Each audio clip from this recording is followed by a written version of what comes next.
महाशिवरात्रि के बारे में कौन नहीं जानता, लेकिन क्या आपको पता है महाशिवरात्रि क्यों मनाई जाती है? अपनी धार्मिक सभ्यताओं के कारण भारत का नाम पूरे विश्व में लोकप्रिय है। भारत में धर्म से जुड़े हुए काफ़ी त्यौहार मनाए जाते हैं। भारत में काफ़ी सारे ऐसे भी त्यौहार हैं जिनको कुछ विशेष धर्म ही मानते हैं, तो काफ़ी सारे ऐसे त्यौहार भी मौजूद हैं जिन्हें पूरा देश मनाता है। ऐसा ही एक त्यौहार है महाशिवरात्रि। महाशिवरात्रि भगवान शिव जी से जुड़ा हुआ त्यौहार है और भगवान शिव को पूरे देश में अलग अलग रूपों में स्वीकार किया गया है।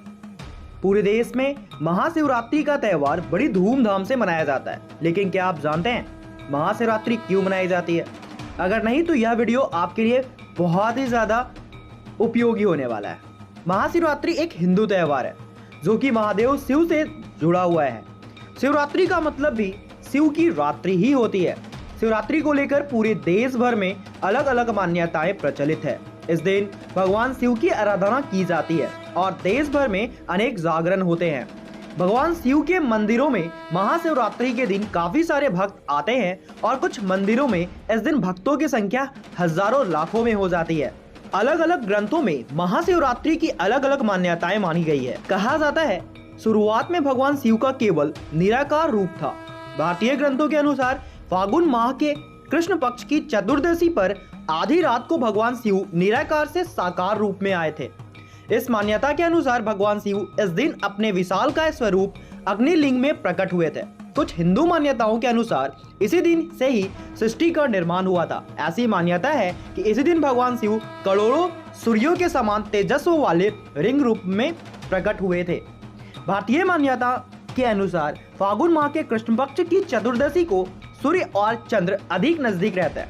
इसी दिन को शीतल चंद्रमा और रौद्र शिव रूपी सूर्य का मिलन माना जाता है, इसलिए इस चतुर्दशी को महाशिवरात्रि के रूप में मनाया जाता है। कहा जाता है कि इस दिन भगवान शिव प्रदोष के समय दुनिया को अपने रुद्र अवतार में आकर तांडव करते हुए अपनी तीसरी आंख से भस्म कर देते हैं। फागुन माह के कृष्ण पक्ष की चतुर्दशी को ही पार्वती और शिव की शादी का दिन भी माना जाता है। आखिर भगवान शिव को महादेव क्यों कहा जाता है? वैसे तो भारत में काफी सारे देवों की मान्यता है, लेकिन भारतीय ग्रंथ के अनुसार कुछ देवों को सर्वोपरि माना गया है, जिसमें विष्णु, ब्रह्मा और शिव प्रमुख हैं।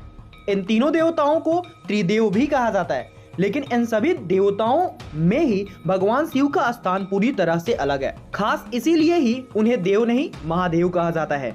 भगवान शिव को पूरे देश में कई अलग अलग रूप में स्वीकार किया गया है। कहीं पर शिव को नीलकंठ के नाम से जानते हैं तो कहीं पर शिव को नटराज के नाम से जाना जाता है।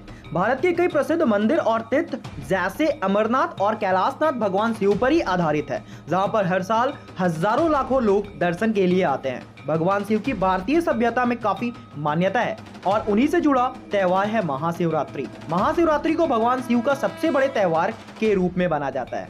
तो दोस्तों, अब आपको पता चल गया होगा कि महाशिवरात्रि क्यों मनाई जाती है। दोस्तों, यह वीडियो कैसा लगा आप लोग प्लीज कमेंट कर जरूर बताइएगा। साथ ही हमारे चैनल आखिर क्यों को सब्सक्राइब कीजिएगा। Happy Mahashivratri to all of you.